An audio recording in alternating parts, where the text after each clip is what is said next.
Concept of geometry में ये part 6 है सर्किल का। इसमें तो लोग पढ़ोगे त्रिज्या खंड का क्षेत्रफल कैसे निकालेंगे। तो इससे पहले वृत्त का क्षेत्रफल पाई आर स्क्वायर होता है, ये बतलाए थे ना। तो वृत्त का क्षेत्रफल पाई आर स्क्वायर होता है। तो मान लो ये सी के अंदर वाला कोई वृत्त है, इसका क्षेत्रफल पाई आर स्क्वायर तो होता है, लेकिन कब? जब केंद्र पर 360 डिग्री का कोण बनता है। ध्यान दो, किसी भी वृत्त का क्षेत्रफल हम लोग कहते हैं पाई आर स्क्वायर। तो ये केंद्र पर एक ही बिंदु के चारों ओर 360 डिग्री का कोण बनता है। तो 360 डिग्री का कोण बनाते हैं कि यही एक कोण ही एक वृत्त लग रहा है ना। अगर मान लो हम लोग अर्धवृत्त का निर्माण करते हैं, ये आधा वृत्त हुआ, तो 180 डिग्री ये हुआ नीचे वाला कोण, 180 डिग्री ऊपर वाला हुआ ना। तब ऊपर वाला हो गया तुमको 180 डिग्री, नीचे वाला मिटा देते हैं, ये अब हो गया 8 डिग्री। तो आधा वृत्त ही हुआ। इसका मतलब जब केंद्र पर 360 डिग्री का कोण बनेगा तो वृत्त का क्षेत्रफल पाई आर स्क्वायर होगा। एक नियम से निकालेंगे, जब केंद्र पर 360 डिग्री का कोण बनेगा तो वृत्त का क्षेत्रफल पाई आर स्क्वायर होगा।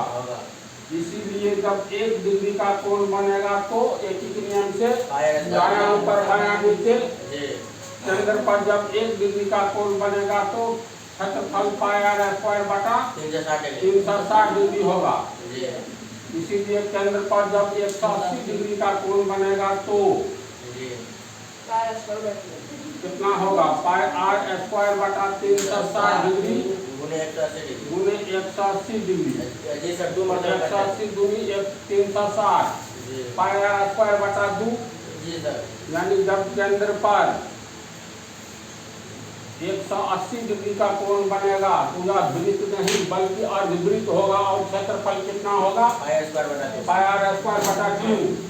देखते जो बात है बहुत छोटी। मान लो इसका भी 1/4 कर दिए, ये 90 डिग्री का है। अब इसको मिटा देते हैं, जैसे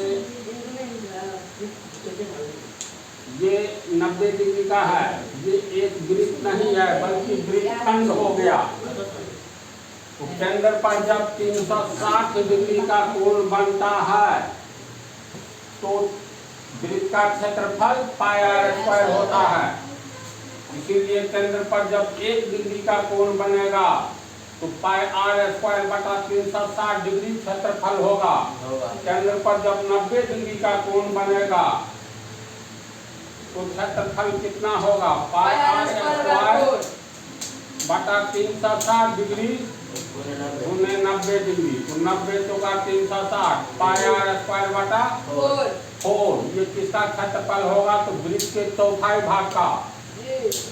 इसी तरह मान लो अगर हम लोग ये कहे जो ये वृत्तखंड है, इधर वाला भी, तो चलो इतना ही को लेते हैं। ये वृत्त का एक भाग है जिसे हम वृत्तखंड कहेंगे। वृत्तखंड हम पढ़ा चुके हैं। ये कोण मान लेते हैं 20 डिग्री का है। तो ऐसी स्थिति में इस वृत्तखंड का क्षेत्रफल कितना होगा? जब केंद्र पर 360 डिग्री का कोण बनेगा तो वृत्त का क्षेत्रफल होगा पाई आर स्क्वायर। इसीलिए 1 डिग्री का जब केंद्र पर कोण बनेगा तो पाई आर स्क्वायर बटा 360 डिग्री। इसीलिए 20 डिग्री का केंद्र पर अगर कोण बने तो पाई आर स्क्वायर बटा 360 गुने 20। इसको काटोगे, ये 0 कट गया, ये हो गया 18 पाई आर स्क्वायर बटा 18। तो इसको हम लोग अगर मान ले, बात को समझ गया ना? केंद्र पर कितने डिग्री का कोण बनता है और इस तरह जो वृत्तखंड होता है इसका क्षेत्रफल कैसे निकालेंगे?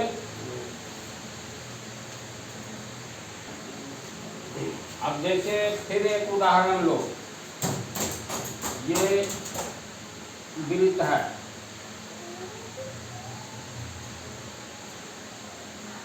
केंद्र का कुछ भी नाम रख देंगे, वो केंद्र वाला वृत्त है। हम लोगों को कितने का क्षेत्रफल निकालना है, इतना का क्षेत्रफल निकालना है। ये तुमको हो गया कौन सी, ये हो गया त्रिज्या खंड, त्रिज्या खंड ये वाला। ये पूरा 360 डिग्री है, पूरा कोण 360 डिग्री। लेकिन ये कोण कितना है ये ज्ञात नहीं है, तो मान लेते हैं ये कोण को अल्फा है, समझा। इस त्रिज्या खंड का त्रिज्या खंड ओ ए बी का क्षेत्रफल निकालना है। तो कैसे निकालेंगे, क्योंकि केंद्र पर जब 360 डिग्री का कोण बनता है, लिखेंगे केंद्र पर जब 360 डिग्री का कोण बनता है तो वृत्त का क्षेत्रफल पाई आर स्क्वायर होता है। इसीलिए जब 1 डिग्री का केंद्र पर कोण बनेगा तो पाई आर स्क्वायर बटा 360 डिग्री का कोण बनेगा। इसीलिए जब केंद्र पर अल्फा कोण बनेगा तो क्षेत्रफल पाई आर स्क्वायर बटा 360 डिग्री गुने अल्फा होगा। इसका मतलब वृत्त का यह भाग जो है हिस्सा, यानी त्रिज्या खंड का क्षेत्रफल कितना होगा, पाई आर स्क्वायर बटा 360 डिग्री गुने अल्फा। यही है इसका आंसर। तो तुम लोग समझ गया, इसको तो लोग समझ गया। फिर में कैसे उतारोगे, हम लिख दिया है। माना कि सी के अंदर वाला एक वृत्त है और सी ए बी एक त्रिज्या खंड है। अल्फा त्रिज्या खंड का कोण है, ये अल्फा। अर्थात ये कोण को कैसे लिखेंगे, कोण ए सी डी बराबर अल्फा। जब केंद्र पर 360 डिग्री का कोण बनता है तो वृत्त का क्षेत्रफल पाई आर स्क्वायर होता है। इसलिए जब केंद्र पर 1 डिग्री का कोण बनता है तो वृत्त के भाग, यानी वृत्त का छोटा सा भाग जो त्रिज्या खंड होगा, तो वृत्त के भाग का क्षेत्रफल पाई आर स्क्वायर बटा 360 डिग्री होगा इस नियम से। इसीलिए जब अल्फा कोण बनेगा तो पाई आर स्क्वायर बटा 360 गुने अल्फा। यही हो गया तुमको त्रिज्या खंड का क्षेत्रफल। ये फार्मूला हो गया, इसको अपना ध्यान में रखना।